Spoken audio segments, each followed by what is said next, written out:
Y'all, Mad Skills, Danja Mowf, and Lonnie B. I give all three of y'all mad love, mad respect because y'all are like cream of the crop MCs as far as VA is concerned, man. Hey, yo, let me tell y'all something. All three of y'all, Mad Skills, Danja Mowf, and Lonnie B.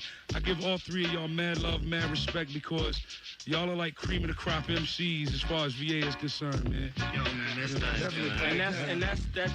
That's big coming from you, cause I know you hear it all. Yeah, I hear it all, B. You hear it all. It all come through here. Y'all make a brother proud, man. You know, I hear cats from other places. I'll be like, yeah, they all right, but you can't get with the VA. You know what I'm saying? No doubt, man. It's all about, we gotta show each other love, man. You know what I'm saying? We gotta one hand feed the other. You know what I'm saying? Sure. Hey, yo, well, I want y'all to show me some love right now. I'm gonna jump on these turntables. I just want y'all to flow. I mean, all of y'all are known for your niceness with the freestyle. You know what I'm saying? I just want y'all to rip it. I'm gonna keep the beats flowing for you. Y'all do your thing, all right? No doubt. All right. For Big Law. What? Come on. Super Friends. What? 103 Jams. What? Yo.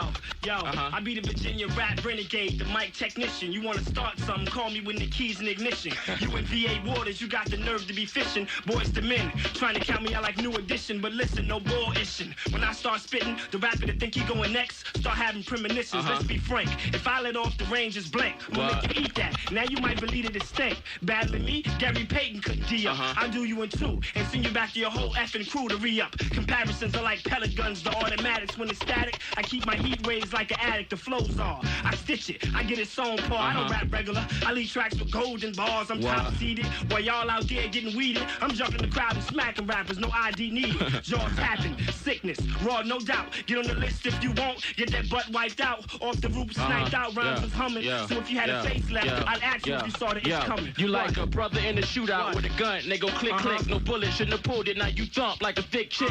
God is my witness. Any microphone I grab, I rips it and scream Southside when I'm finished. Lonnie Battle, yeah, I'm a legend in my own time. Write my own rhymes, make my own tracks, the whole nine, an unsigned gold mine. Your girl got big hands, your joint is small, so when it come time, she hold mine. They call me Long Dong. Brothers quote my songs from Beijing to Hong Kong. Suck it, got the flows of a pro. Hold the status of a rookie, eat your tail up like I do some good smelling. Ta-ta is what I say to baby brothers who bust raps and about to blow up. So when you see me step the back, I'm a freak, so what's that? Your girl, when I come through and flip it off for the top, I drop like I did from Huguenot. Lonnie B blowing up, I did.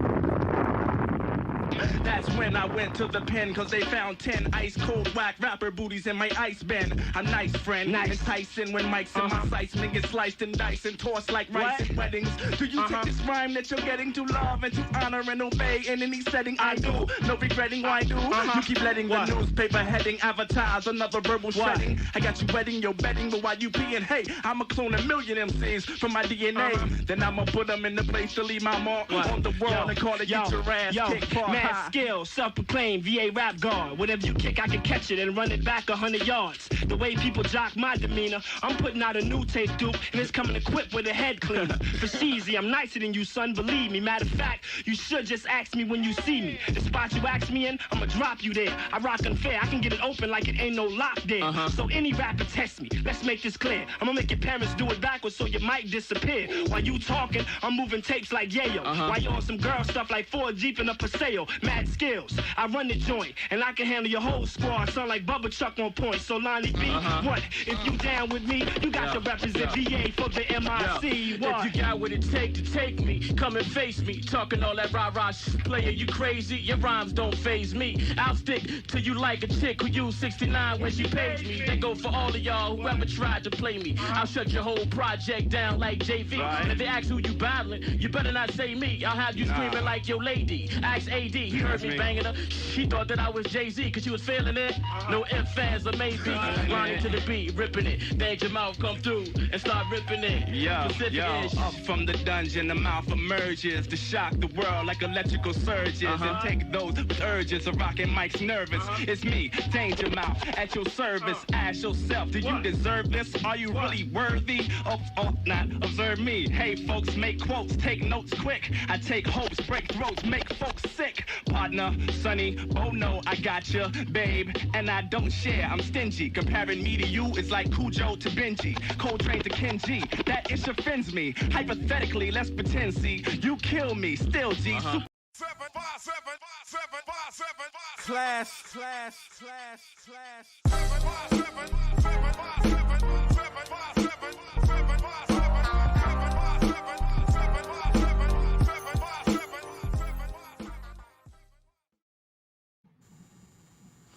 Ladies and gentlemen, thank you for tuning in to another episode, a special live episode of the 757 Renaissance Man podcast.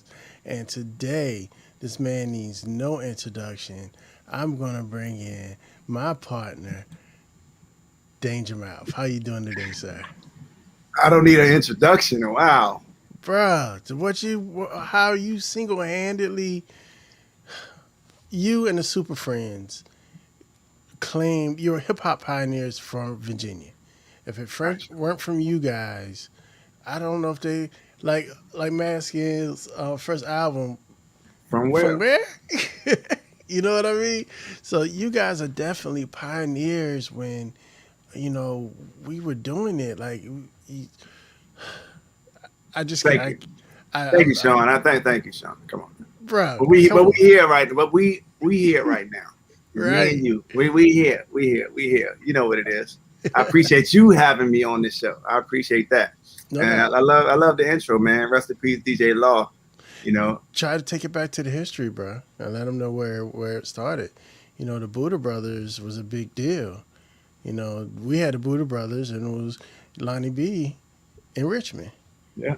So we had the whole little area locked. So I appreciate that. So look, me and you, we go back to Norfolk State. How about that? Behold. Behold. You know what, bro? Let's do this. Let's do this just for the people. You got drops and stuff. You got goodies. First of all, I'm having a little camera envy. I just want to let you know that. You got a nice bokeh on you. You got a lot. I'm checking your camera. I appreciate that, sir. I appreciate that. But look, I'm going to take you back like this. Okay. Hey.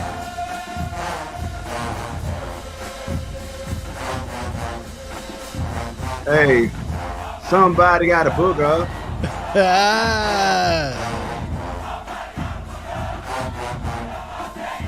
Am I on beat with it? Somebody got it. I'm about behind. All right. Yeah, you can. Hey, look, shout out to Terry Butler. Yes, Shout out to Terry Butler, man. Terry Butler is the originator of Somebody Got a Boogie in Their Nose, and I was there for it. I go back farther than you. Yeah. Because I remember being a rookie, and you helping me out there. Wow. Yeah, you taking me back, man. Well, that goes back. I don't say how many years. We don't have to say. We only have to say right. A lot of years. We ain't gotta tell any names and any ages right now. It's all good. It's all good, man. Blessed to be here, man. Yeah. So, how did your experience in the band and being in Norfolk State? How did that help shape you to become the man that you became? Well, first of all, when I was here in Richmond. Like a lot of kids, like my kids, they don't know what they want to do. Mm-hmm. I did not know what I wanted to do, and I ended up going to J. Sargent Reynolds. Mm-hmm. But I had a great professor at J. Sargent Reynolds that told me I needed to go to a black school, a black university. And he said at the time that Norfolk State had open admissions. You can apply. And so I applied. I got a little band scholarship. So Norfolk State really helped me to transition from not really knowing what to do to actually doing something. And once I got there, I got with, of course, the band was always a great experience. Got with Dr. Carl Haywood, one of my mentors to this day. He's still like the grandfather to my kids. So, we stay in touch. We see each other all the time. So Norfolk State was really a pivotal point for me in growing up and just having that experience, man. I wouldn't trade it for anything. Yeah. And I feel like, those were I didn't know about discipline.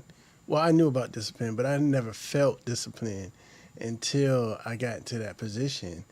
And, I tell people a lot of times, if you can make it in the Legion, you can do anything you want to put your mind to.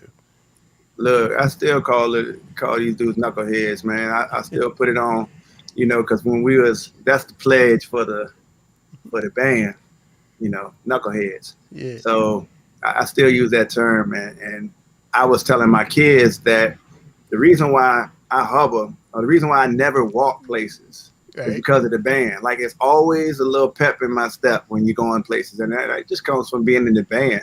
You know, just that's crazy. Yeah. So then were you performing before you came to college? Yeah, I was rapping in high school. Shout out to Bill McGee. He was my band director in high school. He was a friend of my father that I didn't really know at the time, but we connected together at John F. Kennedy High School. And that's when I was like, yo, man, help me out. Show me how to do that. Show me how to make the beats. Show me how to do something. So I actually started making music before I got to Norfolk State. And while I was at Norfolk State, I was still trying to participate and do music, but I would only really come home and record during breaks, like Christmas break, Easter break. And that was one of the requirements that Bill McGee had set for me. He was like, yo, you got to go to school if you want me to work with you. So that was good that I went to Norfolk State for that. At the same time, he came down to Elizabeth City State. He began to run the engineering department there for music engineering. And he started that. So he's the first person to come down there and get that program started at Elizabeth City. So I was able to go there and record in the big studio, but really, I mean, the songs weren't getting reviewed well. People was calling me corny. They were comparing me to Will Smith, you know, all through that time period, because I was making clean rap, but it just wasn't good. So it really wasn't until after Norfolk State that Danja Mowf kind of came about. And some of that came from a meeting with Wyclef and Lauren and the Fugees when they came down to, actually came to Elizabeth City State.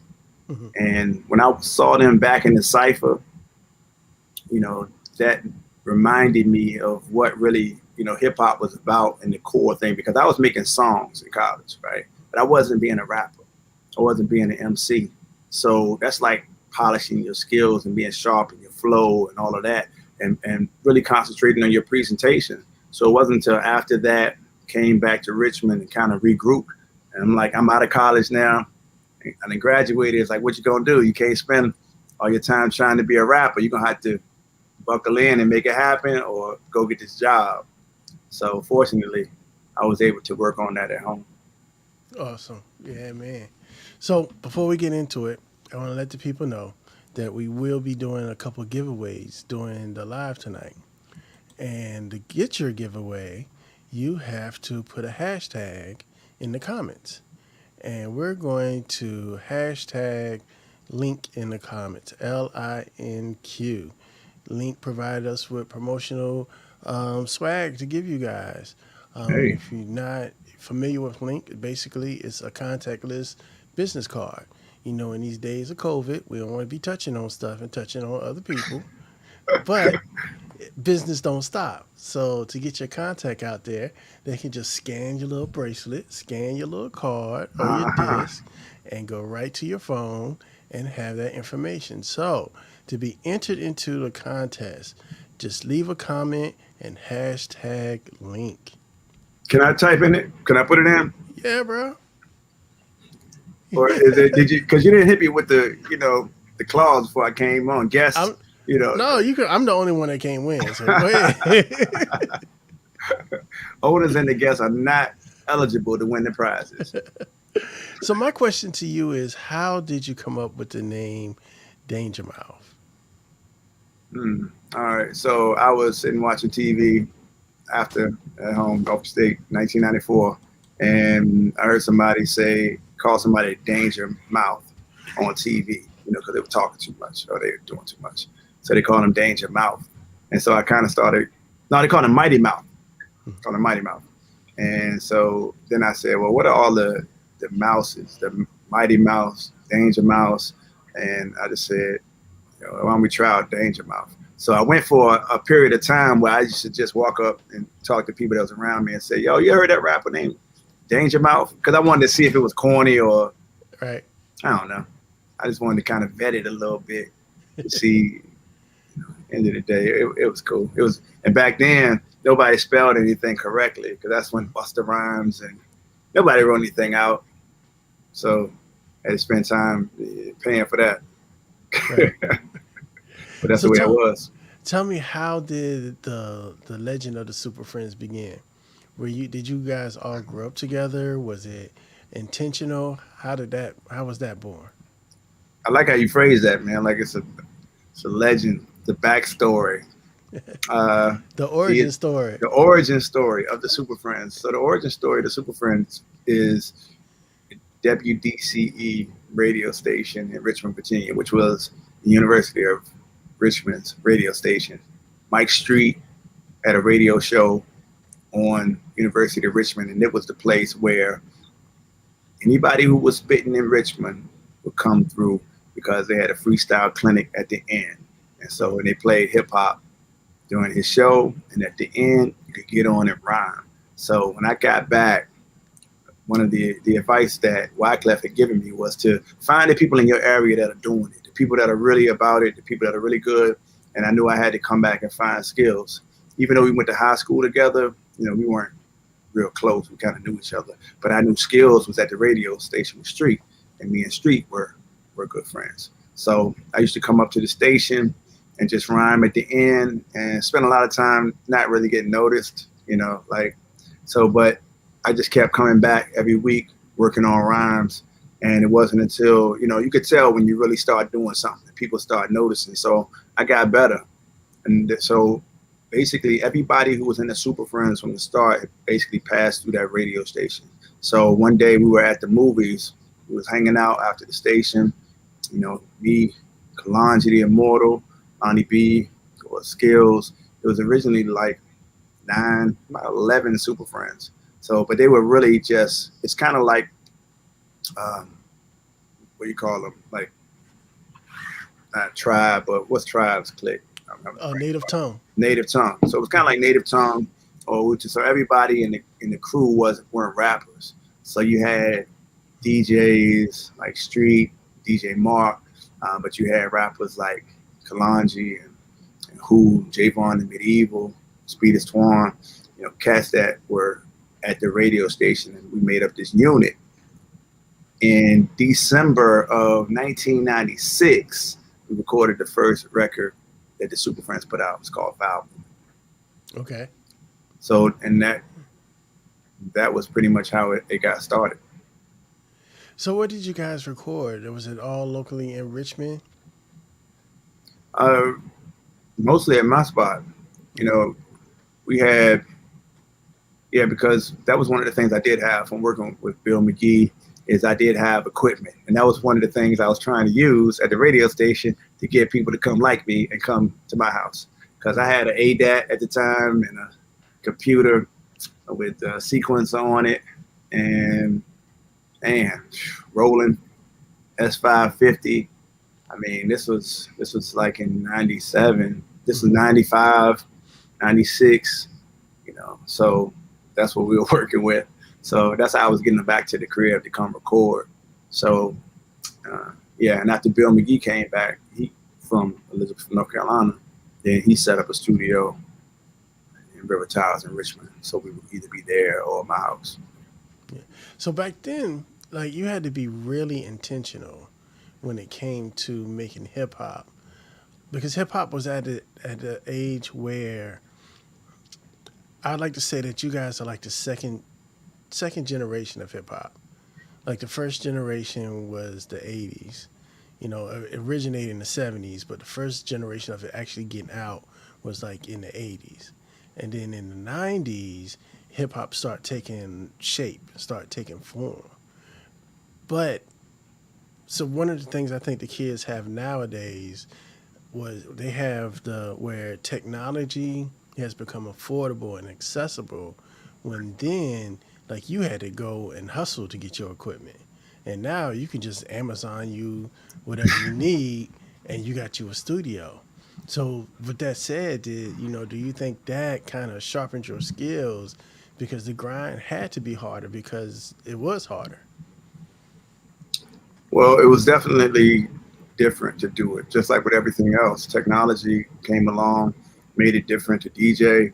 It was, you had to have different things to produce back then. You didn't have as much time to sample, and those limitations, talk about it all the time. Some of those limitations were, they supplemented the creativity, because now you have a zillion sounds to pick from. You have all of this stuff, and so back then you had to really use what you had, and so that's what sampling from records was the thing.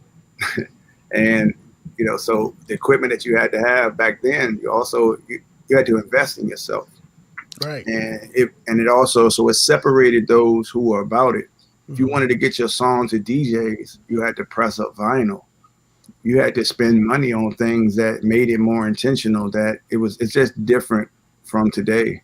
And I never slam technology. It brings more opportunity. Kids today have a different problem, because now it's so saturated that, because everybody can make a song. Now you have to try to break out of the pack.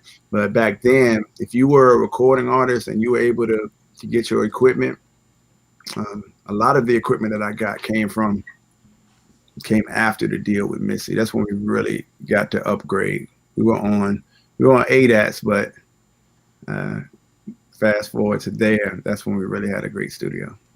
All right, we're gonna get on to Missy in a minute. Yeah. But I think I'm going to give you guys a couple seconds more. I'm gonna do my first drawing, and I think we're gonna give away a dot. So what the dot is, NFC chip. Stick it on the back of your phone, link it to your Link account. Somebody comes up to you, say, "Hey, bro, touch my phone, get your information." So I am going to do, let's do that.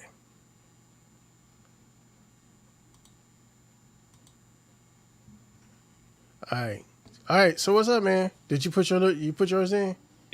No, I wasn't gonna do that. Come on, bro. Jump on in there. What? So if I put it in there in the chat, it's gonna pick. Yeah. I feel awful if they pick me. I feel everybody awful. It's America. Everybody gets a chance. No, I honestly don't even see it. I would have to go to the live. I don't even see it. So let's just move. Just all right. Let somebody get it. Let's do the first one. Give y'all a couple seconds to get up in there. And here comes the draw.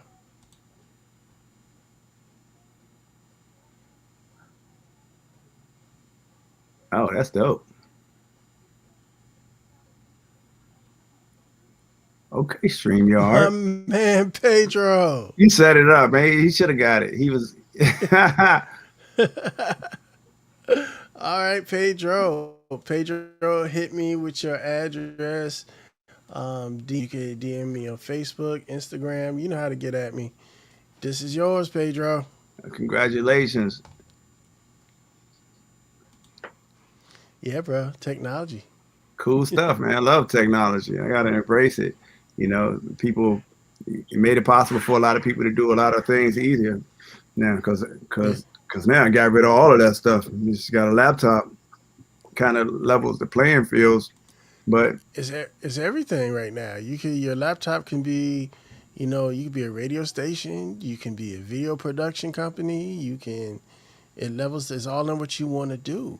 That's why I get frustrated with kids nowadays, because you have the opportunity. You just got to get off your butt and get it. Just go get it. Man, like one of the biggest things when I was coming up and learning from Bill McGee is he would say, read the book. So I'd be in the studio, like, I know he knows how to do this. I can't figure out this thing. He'd be like, read the manual. I'm like, y'all don't understand it right now. You can literally type anything in Google and it's going to come up on YouTube. It's going to tell you exactly, like, this is information age right now. Anything you want to know how to do, somebody's giving you the game on how to do it. So now people still talking about somebody looking out for them or hooking them up. I'm like, man, you have as much opportunity as anybody right now to make it happen for yourself. And people still come talking about getting put on the radio. Mm-hmm. Can you help me get on the radio? Like, is that still a thing? Because you could start your own station. You could be your own thing. Yeah, you just gotta just make a hit. you make a hit, things will get easier for you. I promise you that. I've seen both sides of it. I fuss with my kids about that, especially since, the whole COVID thing and they were at home doing virtual school. I couldn't see me being home with a computer, with the access that they have, No. and not getting straight A's. How could you not? It's there. It's no excuses anymore to not knowing something. That's why you said when you asked me about it, I said I'll know about it in just a second. Yeah, right. When asked me about it, you know what that is? I said, yep. I sure do. I know all about it. So we're gonna do another giveaway in a few minutes. I'm gonna put the hashtag back up. But while I'm doing that, tell me how you linked up with Missy. Wow. Okay. So Missy Elliott, the Missy Elliott story came after a long thing. I'm not trying to give a long story, but Missy Elliott came after the Aaliyah remix was on radio. Mm-hmm. So in backing all of that up, the Aaliyah remix was actually given credit as the first unofficial remix. Mm-hmm. And so originally I was writing the track for a mixtape here in Richmond by a guy named DJ Reese. And DJ Reese did a mixtape with a lot of the MCs in Richmond called 50 Tongues, 100 Lungs. And so a lot of the rappers were on it, and we were going to be on it. All the Super Friends were on it, Skills, Lonnie, and myself. So I wanted to rap over something different, and I had picked that beat. But I didn't really want anybody to know because it wasn't a hip-hop beat. So I felt conscious about whether or not somebody was going to like it. So I remember having it in the Walkman and not wanting Lonnie or Skills, anybody to check it out. When I wrote the verse, I didn't want to be like Bone Thugs. Back in those days, 98, this was before Biggie was double timing. And when he did it with Bone Thugs. This was before a lot of people was, if you were fast rapping on a track, you were from Chicago, like Twista, Midwest. Mm-hmm. So that was their lane. So as a rapper, you really didn't want to rap like them. I was still identifying with East Coast, so I didn't want to double time rap. I was conscious about it. So I was trying to skip across the beat and not rap like that. So I let Skills hear it. He was like, yo, that's crazy. You gotta let me get a verse on it. Skills put a verse on it. We sent it to Timberland. At the time, Skills was signed to Timberland.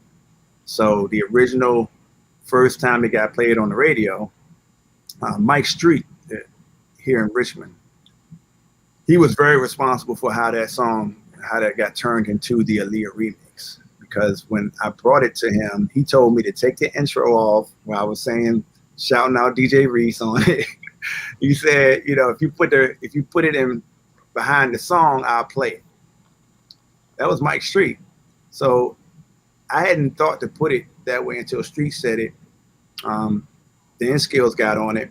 We sent it to Timberland. Timberland didn't bite on it. He just was like, okay.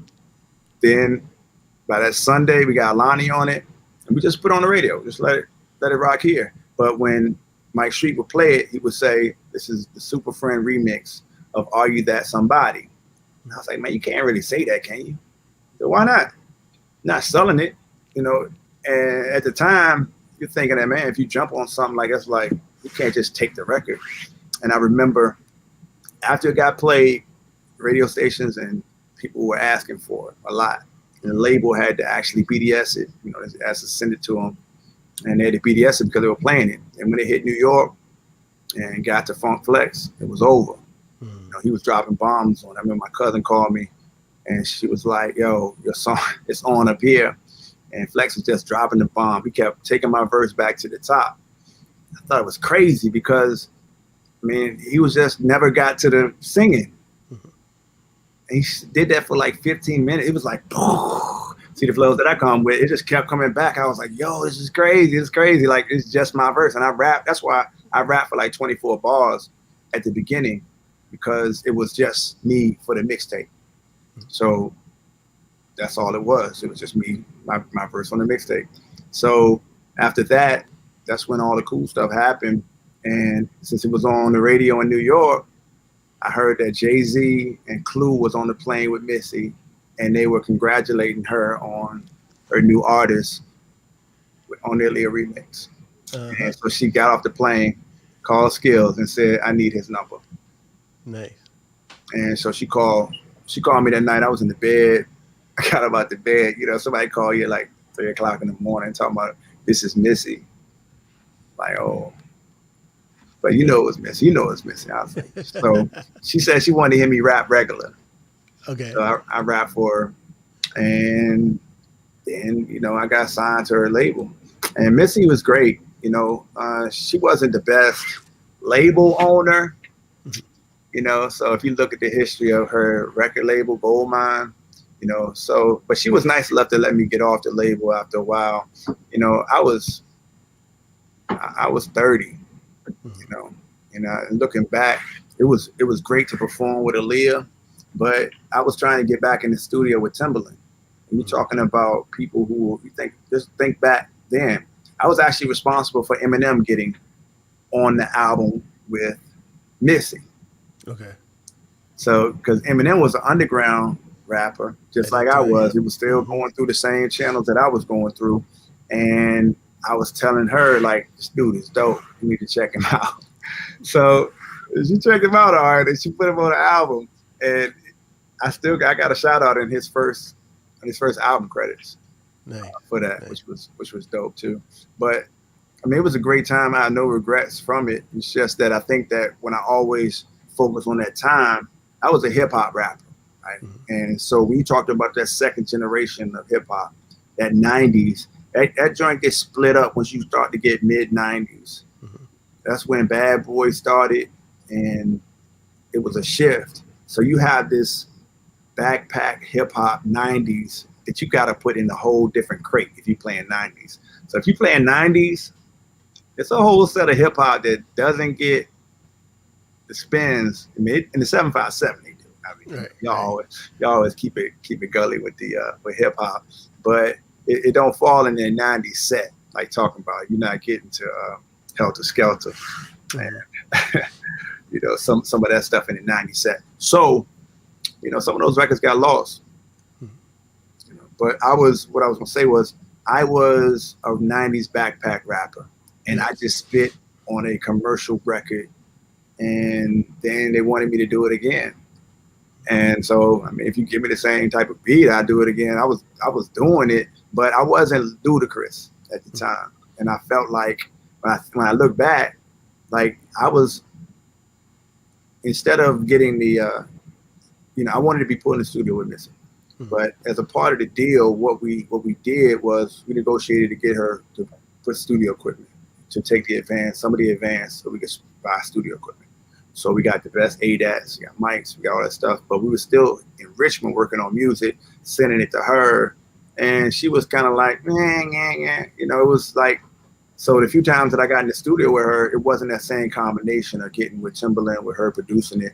It just, they were busy. Yeah. And at that time in the 90s, the late 90s, most of the music that was coming out of Virginia. It was either them or it was Pharrell and Chad. So yeah, they were busy in the 90s. Yo, they were real busy. And so when they got to the late 90s, you're talking about 2000s, this is a 98, 99, you know, right at the millennium. So a lot of great stuff was happening there, and they were in the middle of it. They were hot. Yeah. So, you know, I think if I had been more, like I tell guys, man, you got to be ready when you get your shot, you know? And I know that I did everything. I wasn't Ludacris. So Ludacris was right there with it. He was the male version of Missy, right? If he was like, he had the colorful flows, but he had that same bounce as Missy. And I wasn't Ludacris then. I was still rapping hip hop and trying to rap and shift on a dime like that just to kind of fit what Missy was trying to do. Yeah, it was hard. Yeah, because it was a split between hip hop and pop. Because you had the popish hip hop, and then you had, you know, the hip hop that we listened to. We listened to the Cyphers, and you know, like the radio station you mentioned in Richmond, and the Buddha Brothers down here.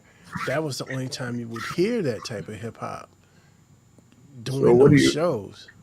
So what do you think? What do you think Ludacris falls in that?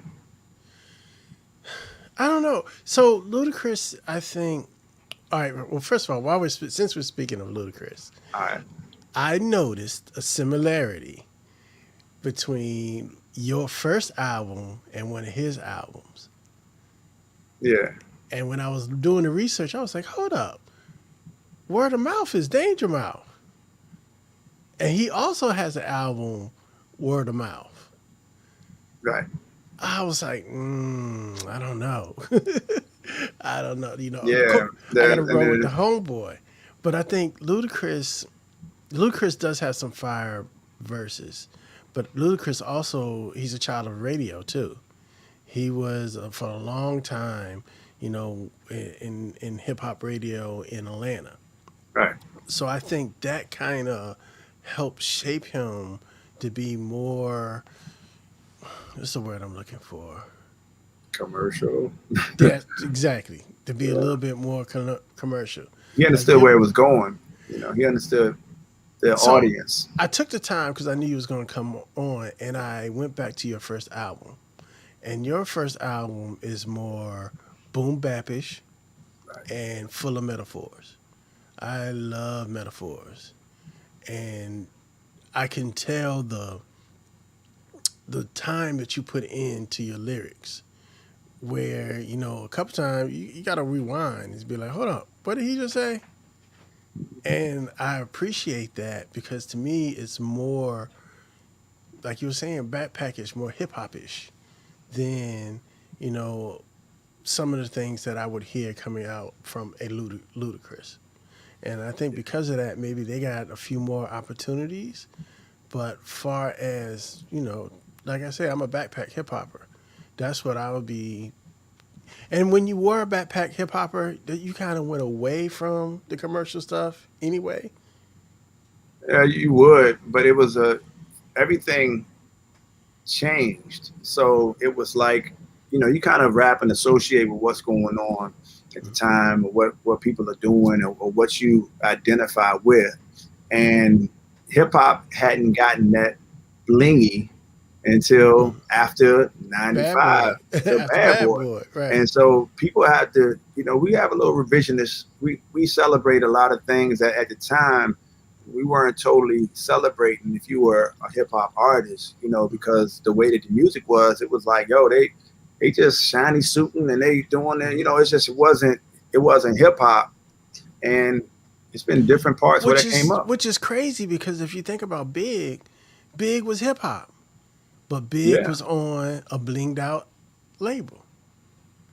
Yeah, it seems crazy to try to go back and make that argument now, because obviously when you go back, but you know, that first album of mine, I'm still proud of it, but I was doing the production myself, you know, we were doing it ourselves. So I felt like I could just concept it and write the things that would make people have to really give it props, like doing things different, like a Strange Fruit, a song like that. Bruh, okay, you brought that up.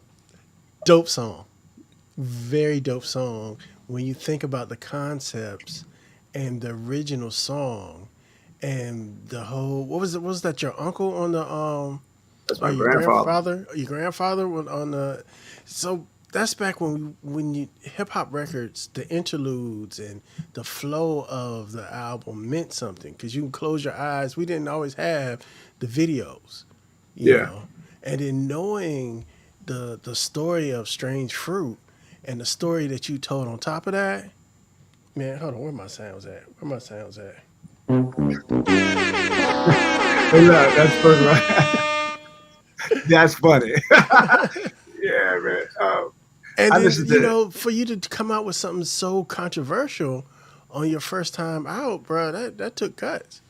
Well, I was trying to write a first-person account of a lynching. So I was thinking, like, what would be ill is if I was telling the story of being lynched, and it's me. You. And it's me. So I'm going to so it's kind of a matter of fact.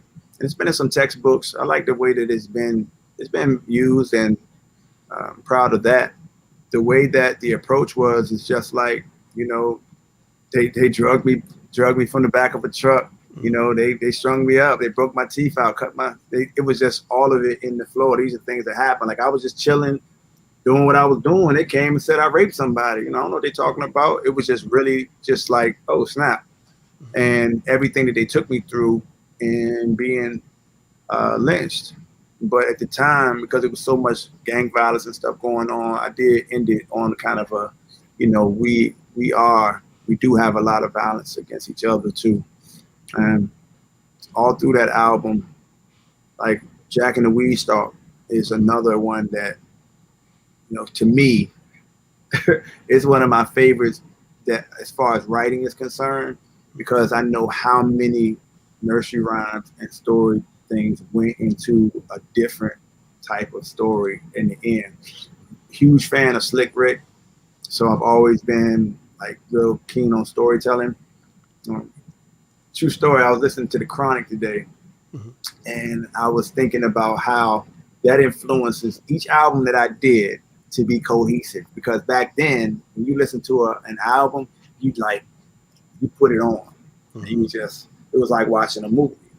So that's why the interludes were there, and now the way that we consume music is different. I don't know. I think digital.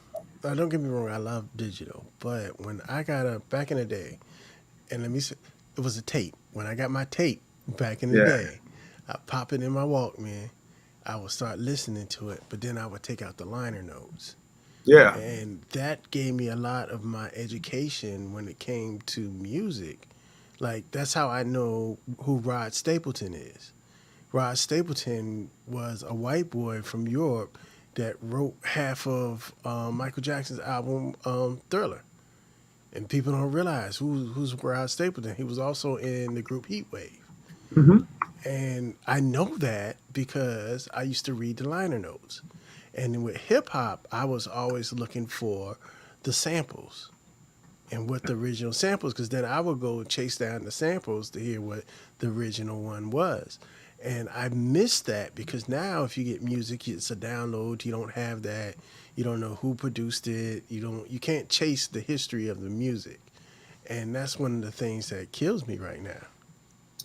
I'm thinking that there's something that's like, there's got to be a linernotes.com. I just think that, oh man, it's probably like, I'm feeling what you're saying. If there isn't, then we need to go ahead and we need to make that. Yeah. Because the joy of reading the liner notes while you're listening to an album. Maybe it doesn't happen because now everybody's going to play the single and switch watch between songs, and now it's a playlist-driven experience. Mostly. I know when I was younger, I would get the tape, and that'd be a 2-hour thing. Just going in my room, chilling, listening to the music, and reading the liner notes. Yeah. I think we're missing out on that on history, or knowing where the music comes from. Yeah, and I would definitely. I think it's useful. Somebody need to do that. What up, Wood? Wood. Oh, I see Wood in the house. Pedro in the house. Let's put Wood on screen real quick.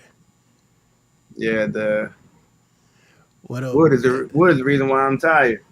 Yeah, it's funny how we go in circles, man. It's a small community here. Me and Wood came up together from elementary school. Like, we went to the same church growing up. Yeah, I heard. He told me a lot about you. Yeah, man. He told me a lot about you. All right, so we're going to do one more. Wood, I see you in the comments, so go ahead, put hashtag link in the comments. I'm going to go ahead and give one more away. I think this time, should we give away the bracelet or the card? Man, I say give away the bracelet. I don't know if is that the top tier. So you got that joint in the blur right now. You got to bring it back close to your face. You know you got that bokeh on that camera. You know what camera you got it. Bring it back to your face. You can't bring it up there. The camera not gonna focus on that. I gotta hide because it'll focus on me. Oh, nah. It's not letting me. Nah, just tell him. Just tell him Google it. Look at it. Look it up. Look it up. So come on, this is your last time. Put your link in. So they gotta be on your page, right? Either the Facebook page or the YouTube page. Either or. We'll put you in there. So I let one of them go by. I'm gonna go ahead and get on it this time. Come on, get on there, bro. Cause I ain't know it's gonna be like the lotto and flip. Yeah, let me come home with one. Hashtag link, right? Yep. LINQ. All right, I see you. Now I'm in the game. I see you up in there. Let's get it. All right, y'all, let me start this up. I think we're gonna get it. Mason's just a lucky something. You lucky bitch. Why Pedro's still flipping in there? Ah, look at it. This is what I tried to avoid. That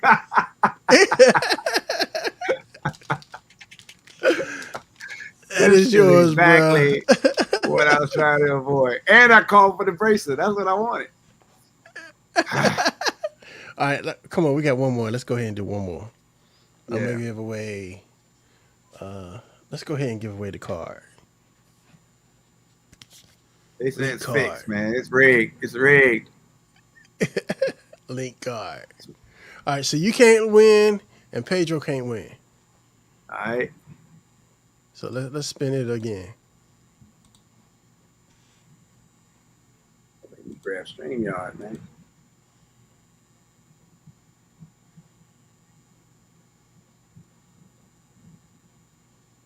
What? The suspense. Would you get his card, bro? Hit my DMs. Give me your address. If you want, I can just get somebody else. I'd be like, oh, I'd be like, oh, hell no, it's fixed. It fixes in. Shout out, Wood. So while we have you here, I want to talk about your current projects, what you got going on, because, bro, you are a little Jamaican up there. Yo, so on my birthday, I released a video. I released a video that was me waking up and doing everything that I do and going to sleep in 1 minute. You know, one of my favorite poems speaks about, you know, if you can feel the unforgiven minute with 60 seconds worth of distance run, Rudyard Kipling. And that is what I'm doing everything, you know. So after all the records, getting married, having kids, you know how that goes. So you got to feed the family. Which, by the way, you are a great father, sir. Look, that's a great thing to be, you know. So I don't know, you know, it's fun, and you raise kids up. I don't understand the other side of the game. People that's not doing that, man, because you got somebody that comes up, that come from you, look like you. You gotta love these kids, man. Take care of these kids, protect them. So yeah, I appreciate that. So, you know, after family and kids, one of the main things you want to do is be able to work and doing things that you love, you know. So doing production for a while, but everything didn't always sustain itself in the music industry and how things move, because you got to stay on top of it. I remember when I was making beats, that's when Swiss Beats started sending everybody a beat with the hooks. Mm-hmm. And people was like, yo, you got the beat with the hook. And they said, well, his boys make the album cuts. We need somebody to make the hits. So the game was always forever shifting. So being able to make music for television and film was always a good thing. Those syncs, to be able to have things that show up in movies, and they need songs like other songs, you know. Yeah, I can do Jay-Z, baby. Let's get on that. I can do that. So, right. but being able to, you know, we got to work. We got to support ourselves. So being able to do it with media and arts. I also do graphic design, photography, videography, everything that's creative. And more than anything, more than a rapper, more than a producer, I'll always claim to be a creative person. Mm-hmm. And whatever means that comes out is where it comes out. So between now having Maples Media Group, which is the parent company, which does all of the stuff. DJing, that's a love because that's music. But I want to be able to DJ in a fashion where we can make the most money, and also be able to have a business where we can function like a DJ company, because we have reached the age that we are not just going out to the club trying to have fun and DJ and spin records and have somebody spill a drink on your stuff. No. So I started a wedding company called the Masters of the Ceremony. And we have a photo booth company that is MMG Photo Booth, which is for Maples Media Group. So we're a photo booth company. And other than that, everything else falls under Masters of the Ceremony. So they might see videos. And right now, one of the biggest clients I have is Virginia ABC. So, but everything I do is fun, man. I enjoy everything that I do. And I think that's what's important about, moving on, growing up. We all want to pay these bills. Oh yeah, 50 Shades of Mouth. Yeah, that was supposed to happen. But as most things do, I overcomplicate them because I don't know how to do anything simply, and that has been since I've been making music. But we're gonna get there. So I'm gonna get Wood to contract. I asked him for it to help me in the studio more, because he be in the studio way more than me. And I'm sitting in here with this stuff. This is all props. Look good back there. Got dust on it though. Good. So between that and cryptocurrency, NFTs, and stock market hustling, Wood gonna hook me up, because that's where we at right now in life, is generational wealth and enjoying every minute of what we do. Yes, sir. Yes, sir. I think I got one more thing. I think we should do this giveaway one more time. Oh, okay. I was having too much fun with that. Exactly. What you give away? You just found some over there in the corner to give away? I got one more tap. Okay. Pedro won the black one, but I got a white one too. Okay. So let's go. Hey, you get what you get. Don't throw a fit. All right, let me get to my other screen here. I'm gonna give y'all a couple seconds. If you haven't put your this guy with the muscles. With the muscles. Right. Get out. Go ahead, hurry up, click that. Get out of here. Here we go. Hey, if SEJ Nation don't win, she gonna burn your whole station down. I'm just letting you know that right now. She's gonna burn it down. I can see from her profile picture. She's not having it. Simone Baptiste. So I can all transparency. SEJ Nation is my son. So the shipping would have been real cool with him. Who was that? SEJ Nation, that's my son. My son. Okay. All right. Yeah. Oh, all right. Because he got a hoodie on. Said it was. Yeah, he think he. Oh, okay. Man, I'm sorry. Look, that thing is about 2 millimeters big, and I'm already old. Can't see on there, so it looks like somebody with long hair. Simone, hit me in my DM, hit me in my Instagram, give me your address. I'm putting all these in the mail tomorrow. Mouth, same thing with you, Wood, and Pedro. Man, I really appreciate you coming by and chopping it up with me. Like I said, one of the things I want to do is kind of preserve, the hip hop history that we all share coming up in that same time period. It has to be preserved some kind of way. Hey, you taking it on.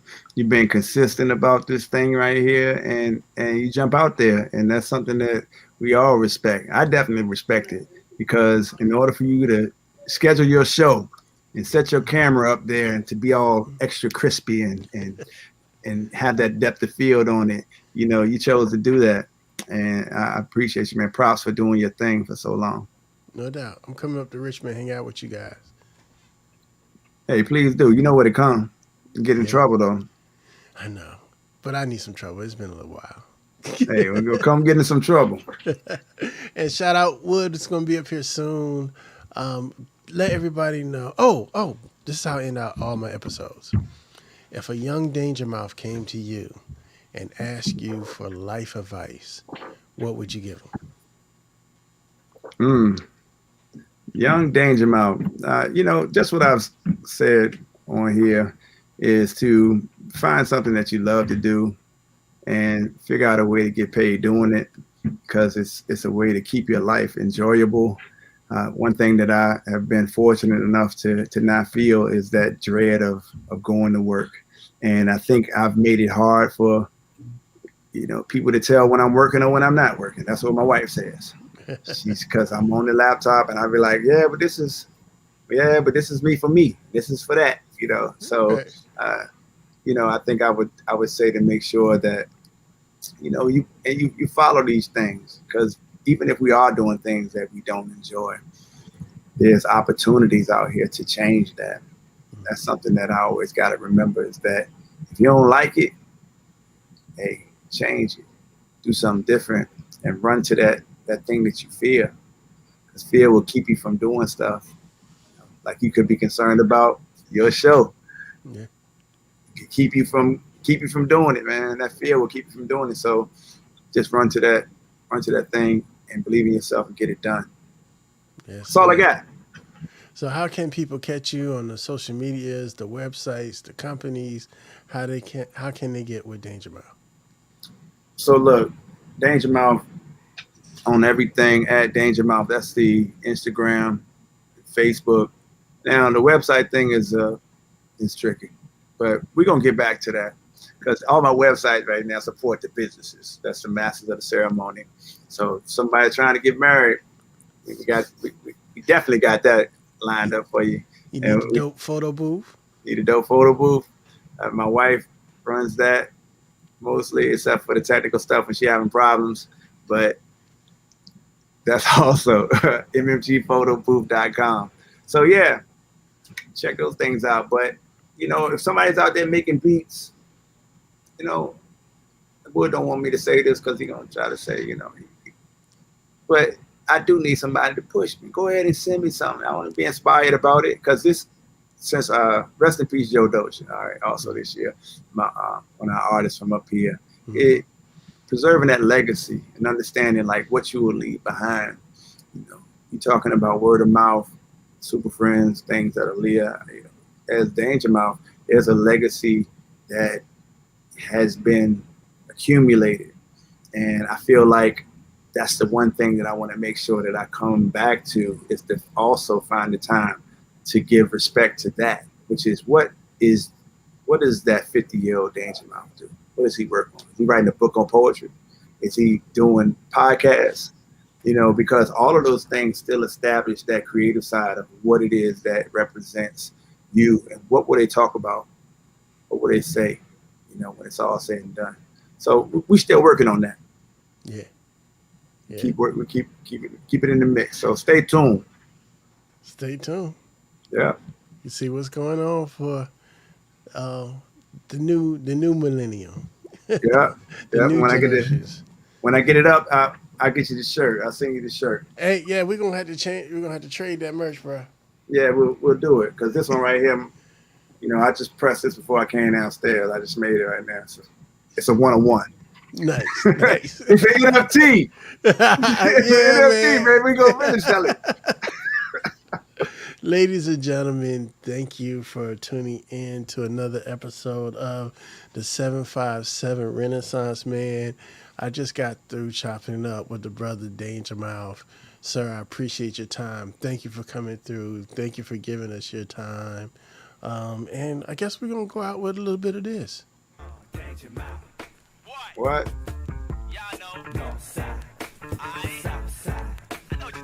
Stay on, bro. I'm going to holler at you in a minute. All right. Peace out. Ladies and gentlemen, 757 Renaissance Man. And we out. Class.